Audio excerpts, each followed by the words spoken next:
ఈరోజు మోకాలు ఎందుకు చేశారంటే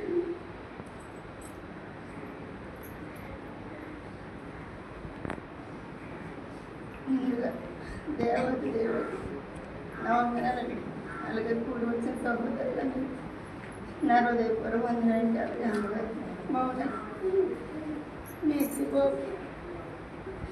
నా హృదయపూర్వ వందనాలు చెల్లించుకుంటున్నాను. మా బాబులు ఇద్దరు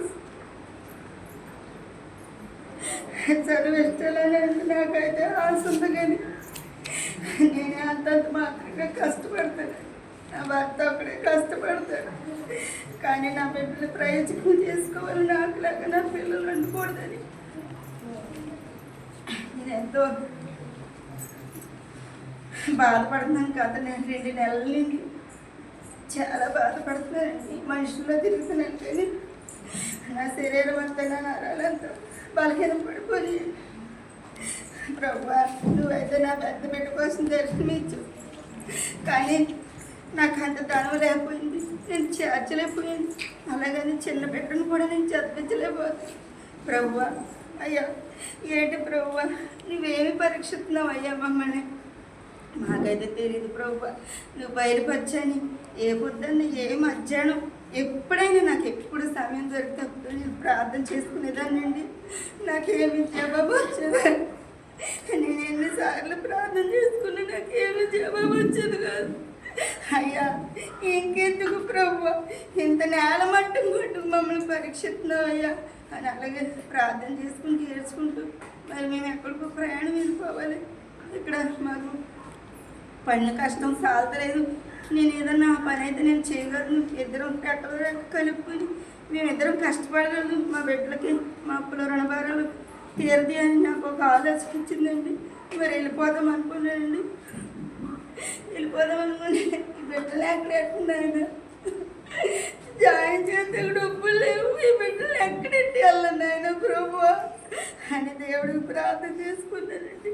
చిన్న బిడ్డకైతే మరి అనుకోని రీతిలో నా సహోదరి అలాగే కరువు పని డబ్బులు పట్టింది. అలాగే అయ్యా డబ్బులు దేవుడు ఎలా ఇచ్చాడో నాకు కూడా భయం లేదండి. నా బిడ్డ చిన్న బిడ్డను జాయిన్ చేసుకుంటా కానీ కృప చూపించాడండి. అయ్యా నీకే వందనాలు అయ్యా ప్రభు, దాన్ని బట్టి నీకు వందనాలు అయినా అని గూగుల్ పీల్చుకున్నానండి. చిన్న బిడ్డను చేశాక మళ్ళీ పెద్ద డబ్బులు మళ్ళీ పెద్ద అమౌంట్ కావాలి ప్రభు. నేను చూస్తే కష్టపడతలేదయ్యా. అయ్యా ఎక్కడ అడిగినయ్యా నాయన, నాకు తెలిసిన వారు నా అనుకున్న వారే నాకెవరూ ఇవ్వలేదు ప్రభు. మమ్మల్ని చూస్తేనే దూరంగా వెళ్ళిపోతున్నారు ప్రభు. 7ంటికి వస్తే ఏదో మాట్లాడితే మమ్మల్ని డబ్బులు అడిగినారు, దూరంగా వెళ్ళిపోయారు నా అనుకున్న వాళ్ళే ప్రభు. అయ్యా కేసులు చాచి నేను నీతిగా యథార్థంగా నిన్ను అడుగుతున్నాను ప్రభు, కేవలం నీ వైపు చూస్తున్నాను ప్రభు అని ప్రార్థన చేసుకున్నానండి. నేను మన శుక్రవారం రాజు వాళ్ళ అబ్బాయి పుట్టినరోజుని ఇంట్లోకి వెళ్ళి కుటుంబ ప్రార్థన పెట్టేసుకున్నామండి. పెట్టేసుకున్నాక నా గదిలోకి యథావిధిగా నేను ప్రార్థన చేసే స్థానంలోకి వెళ్ళి నేను ప్రార్థన చేసుకుంటున్నాను. నేను ప్రార్థన చేసుకుంటే నాకు మహాశక్తి నన్ను కమ్మేసుకుందండి. కమ్మేసుకుంటే నాకు ఏం జరుగుతుందో నాకు తెలియట్లేదండి. అప్పుడు దేవుడు మాట్లాడుతాను, నాకు మరి నువ్వు భయపడకు, నీకు నూతనమైన గృహాన్ని నేను ఇవ్వబోతున్నాను అని రెబ్బని తెల్ల రెబ్బని ఒక ద్వారం కట్ చేసి కాపాడుతున్నాను. నాయన నువ్వు నాకు మేలు చేయబోతున్నావా అయ్యా, నీకు వందనాలు అయ్యా అనుకుంటా నా ఆత్మ నేను ధ్యానించుకుంటానండి. మరలా నీ పెద్ద బిడ్డ విషయంలో నీకు ఊహించిన అద్భుత కార్యం నేను చేయబోతున్నాను. నా కుమార్తె నువ్వు భయపడకని నా స్వరమే, నా స్వరం అయితే కాదండి, నేను మాట్లాడుతున్నాను కానీ నా స్వరం కాదు, నాతో మాట్లాడుతున్నానండి దేవుడు. నేను ఎలా వణుకుపోతానండి. బాబా నువ్వు నాకు వచ్చావా, నా దగ్గరకు వచ్చావా, నన్ను దర్శించకొచ్చావా, నేను ఏపడుతున్నాను, నేనంటే నీకు ఇంత ప్రేమ ప్రభు అని నాలో నేను సంతోషపడి కొంచెం పిల్లగా వణుకుపోయానండి. వణికిపోయి ప్రభు ఇది ఎలా జరుగుద్దో నాకైతే తెలియదు, కానీ ఈరోజు నువ్వు నిజంగా నాతో మాట్లాడితే, నిజంగా నువ్వు నాలో ఉంటే ఈరోజు ఈ కార్యం నా బిడ్డ జీవితంలో జరిగిపోవాలి అని ప్రార్థన చేసుకున్నానండి. లేచానండి.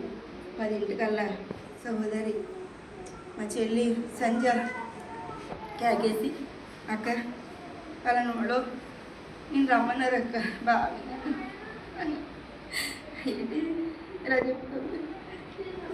ఏదో గొడవలేనండి ఏమో పొలాలి ఇంటి గొడవలేమో అదేంటి ఇలా చెప్తుంది అనుకున్నాను నేను. అలా చెప్పాక ఆ రాజు పిల్లడు పుట్టినరోజుకి వెళ్ళాము. అసలు ఆ డబ్బులు వస్తాయి అనుకోలేదండి. నేను వెళ్ళి అడగలేదండి. వాళ్ళు ఎప్పుడు నేను వెళ్ళి డబ్బులు ఏమన్నాను కూడా నేను అడగలేదు. నేను ఫోన్ చేస్తానండి. ఫోన్ చేశాక వెళ్ళి మీరు ఇలా రమ్మన్నారండి. ఏంటి మామయ్య ఏంటి అని అడిగితే నిజంగానండి అమ్మ పెద్దోడు ఎప్పుడో ఒకసారి అన్నాడు ఇవ్వడు డబ్బులన్నీ పట్టుకెళ్ళండి అమ్మ అన్నాడండి. వెచ్చంగానండి నాకు మొత్తం దిగిపోయిందండి అరికాళ్ళకి. ఆ అద్భుతం ప్రభా నువ్వు పొద్దున్న మాట్లాడావు కదయ్యా, ఇప్పుడు ఎలా చేసావా, నువ్వు నాలో ఉంటే ఈ సత్యాన్ని నేను చూడాలి ప్రభా. దేవుని అడిగాను. దేవుణ్ణి అడిగినప్పుడు నిజంగా అటువంటి సత్యాన్ని దేవుడు నాకు చూపించాడండి. నా పెద్ద బిడ్డ విషయం నేను ఊహించిన మేలు నాకు చేశాడండి. మరి ఇంకా ఒక 20,000 అవసరమండి. మరి అవి కడితే ఇప్పుడప్పుడే మళ్ళీ మేము చూసుకోక్కర్లేదండి. ఒక సంవత్సరం కోచింగ్ అండి. నేను పంపలేనండి. నిజంగా నన్ను చేసిన ఏళ్ళ మామూలు ఏళ్ళను కానీ మామూలు ఇందులో కాదండి, మామూలు అవమానాలు కాదండి. కానీ ఈ రోజున ఈ ఊళ్ళో నిజంగా కేవలం నా దేవుడిని అడ్డెట్టుకుని నేను బ్రతుకుతున్నానండి. నన్ను ఎంతమంది అన్ని రకాలుగా గాయపరిచిన అయ్యా నువ్వు ఉన్నావయ్యా, నువ్వు లేకపోతే నేను దిక్కుమల్దాన్ని దిగంబరని అయిపోతాను ప్రభు.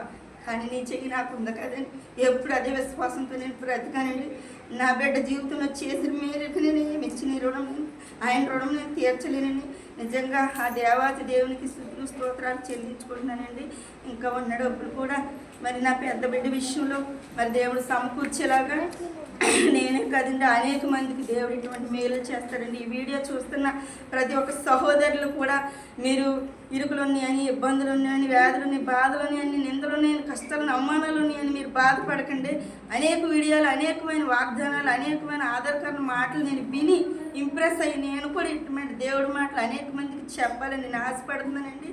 నా సాక్ష్యం మీరు విని అనేక మందికి మీరు కూడా ఇటువంటి దేవుడి మాటలు ఇటువంటి అనుభవంలోకి మీరు వస్తారని సాక్ష్యం చెప్పారండి. మీ డబ్బుల కోసం, ధనం కోసం, లైకుల కోసం నేను చెప్పట్లేదండి. అనేక మంది నేను ఆదరింపబడిన రీతిగా అనేక మంది ఆదరింపబడతారని నేను చెప్తున్నానండి. నా సమయాన్ని మరి ఎంతవరకు ఇచ్చిన అమ్మగారికి నేను బాబు మీ అందరికి కూడా ఈ కొద్ది సమయాన్ని నా కొరకు ఇచ్చినందుకు మీ అందరికీ నా హృదయపూర్వకంగా వందనాలండి. కొద్ది శక్తి దేవుడు దీవించండి. ఆమేన్.